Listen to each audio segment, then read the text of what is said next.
A bear's claws are dull and used for digging.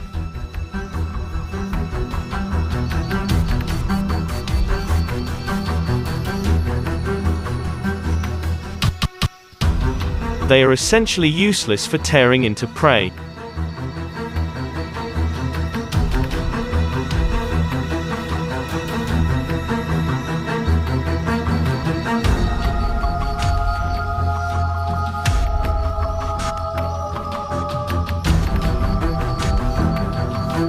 Whereas the tiger is essentially a big cat with sharp retractable claws.